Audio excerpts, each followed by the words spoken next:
घटकांना परिसर असे म्हणतात. माती, हवा, पाणी, प्राणी, पक्षी, वनस्पती, मानव, नद्या, डोंगर, शेती, कीटक इत्यादी अनेक घटकांचा यामध्ये समावेश आहे. सजीव, ज्यांना जीव आहे त्यांना सजीव असे म्हणतात. उदाहरणार्थ प्राणी, पक्षी, वनस्पती आणि मनुष्य प्राणी. निर्जीव, ज्यांना जीव नाही त्यांना निर्जीव असे म्हणतात. उदाहरणार्थ दगड, माती, पाणी, हवा, नद्या, डोंगर इत्यादी. प्राण्यांमध्ये पाळीव प्राणी आणि जंगली प्राणी असे दोन प्रकार आहेत. पाळीव प्राण्यांपासून दूध, मांस मिळतो. जंगली प्राणी जंगलात राहतात.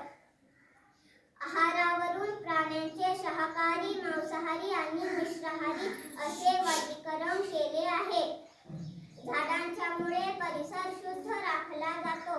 प्राणी पक्ष्यांना आहार, आसरा मिळतो. पाऊस पडतो. जमिनीची झीज थांबते.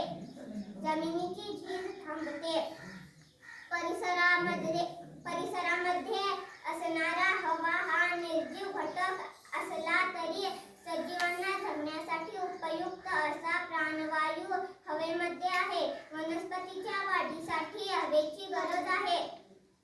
पाऊस, तळी, नद्या, विहिरी, ओढे, कुंभनलिका, समुद्र ही पाण्याची विविध स्रोते आहेत. सजीवांना जगण्यासाठी तसेच वनस्पतीच्या वाढीसाठी पाण्याची गरज आहे. आज आपण अन्न पाण्याविना जिवंत राहू शकतो पण हवेशिवाय जगू शकत नाही. आज आपण सुखी आणि समृद्ध जीवन जगायचे झाल्यास आपला परिसर स्वच्छ ठेवला पाहिजे. स्वच्छ हवा, शुद्ध हवा, शुद्ध पाणी आणि शुद्ध आहार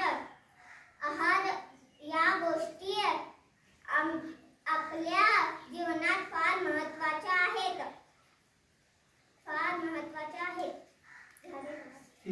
ओके, व्हेरी गुड. टाळ्या मारूया जोरात.